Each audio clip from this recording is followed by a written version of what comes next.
Bagian kedua dari sambutan saya atau bagian terakhir adalah setelah tahun 2014 seperti apa? What next?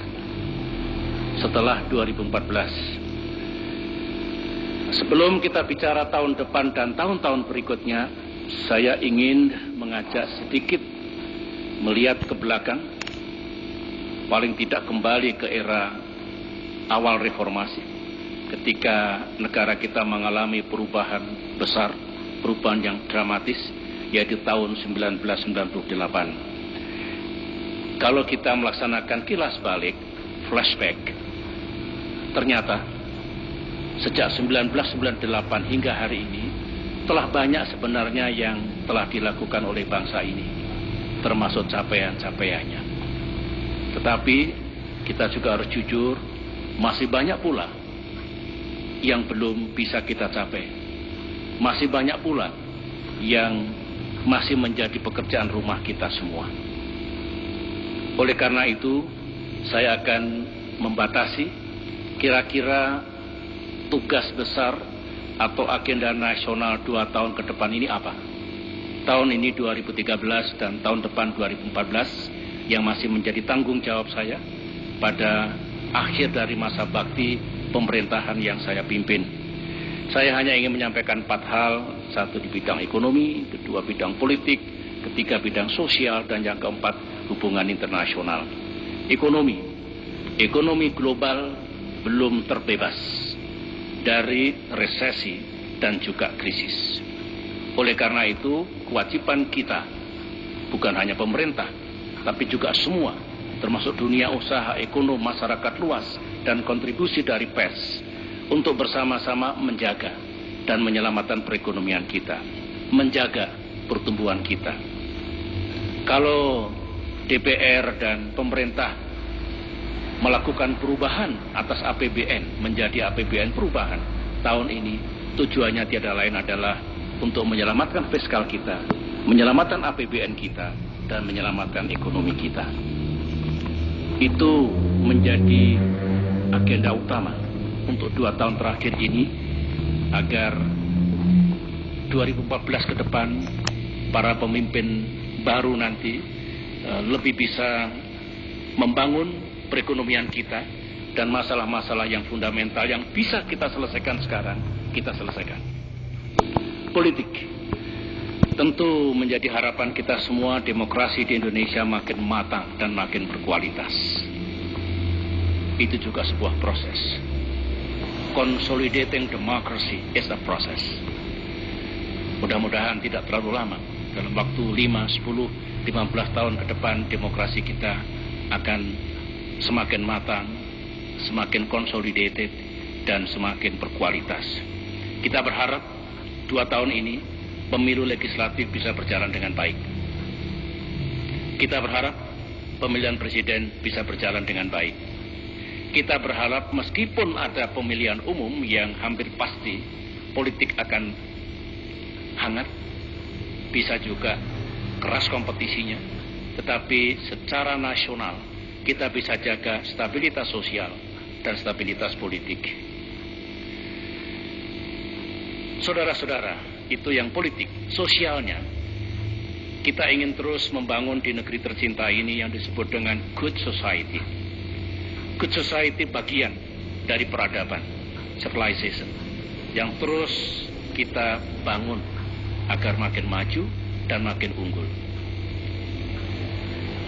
Dan ini pekerjaan rumah, saya mengajak semuanya untuk juga memastikan masyarakat kita ini makin rukun, makin bersatu, dan penuh dengan toleransi. Kita masih merasa prihatin terhadap toleransi yang di sana sini sering tidak berjalan sebagaimana yang kita harapkan. Masih ada di antara kita yang tidak siap hidup dalam kemajemukan, hidup saling sayang menyayangi, saling hormat menghormati. Ini pekerjaan rumah kita. Seluruh Indonesia, kita ini bangsa yang majemuk. Syaratnya harus bersedia, bisa serta mau hidup dalam kemajemukan. Dan tentunya di atas segalanya kita juga ingin masyarakat yang tertib, yang peaceful, yang tidak mudah melaksanakan kekerasan. Kekerasan atas nama apapun, atas nama agama, atas nama etnik, atas nama suku dan sebagainya. Saya menggarisbawahi arti penting untuk menciptakan keadaan sosial yang baik. Yang terakhir, hubungan internasional. Ini juga tugas bagi para pemimpin yang akan datang. Indonesia, alhamdulillah atas kerja keras kita semua, sekarang boleh dikatakan menjadi regional power dan global player. Kita ekonomi terbesar, negara terbesar di Asia Tenggara, di ASEAN. Kita juga berperan dalam forum Asia Timur, baik politik, ekonomi, maupun keamanan. Mari kita juga berperan dalam G20 dan forum-forum yang lebih besar termasuk Perserikatan Bangsa-Bangsa.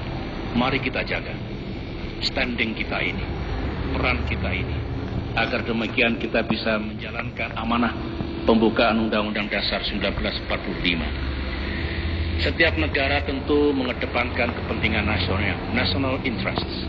Tapi ingat, kita hidup dalam perkampungan dunia sebagai regional player, sebagai regional power dan global player. Kita juga harus menjalankan misi dunia. Jadi ada national interests, juga ada world interests. Tidak perlu ada konflik. Dua-duanya bisa kita emban dengan baik, dan tentu kepentingan nasional di atas segalanya. Saudara-saudara, itulah agenda 2 tahun terakhir ini. Ulangi, betul 2 tahun terakhir ini dan masih akan berlanjut ke depan. Bagaimana pasca 2014? Tentu kita semua punya visi Indonesia di masa depan. 5 tahun lagi seperti apa negara kita harapkan. 2025 kita ingin menjadi emerging economy, insya Allah akan bisa kita capai. 2045, 100 tahun setelah merdeka, kita ingin Indonesia kita politiknya stabil dan matang, ekonominya kuat dan lebih merata, dan peradabannya juga makin baik. Indonesia di abad 21, kita ingin negara kita menjadi maju, negara maju, developed nations. Tetapi karena kita musim pemilu, maka kami semua rakyat Indonesia menunggu visi dan misi yang akan disampaikan oleh para calon presiden nanti, dengan harapan pada saatnya kami akan mendukungnya, kami akan membantunya, sebab tugas presiden itu tidak ringan. Oleh karena itu tidak perlu kita ganggu, tapi mari kita bantu. Dengan demikian insya Allah pemimpinnya akan datang lebih sukses lagi. Sekali lagi, good luck untuk para calon presiden, dan semoga Tuhan Yang Maha Kuasa memberkati kita semua. Semoga bangsa ini diberikan pengalaman yang berharga lagi untuk menjalani proses demokrasi yang sangat penting tahun ini dan tahun depan, dan kesuksesan tahun ini dan tahun depan insya Allah akan menjadi modal penting, stepping stones untuk membangun masa depan negara kita yang lebih baik lagi. Terima kasih saudara-saudara, terima kasih rakyat merdeka, terima kasih semuanya. Assalamualaikum warahmatullahi wabarakatuh.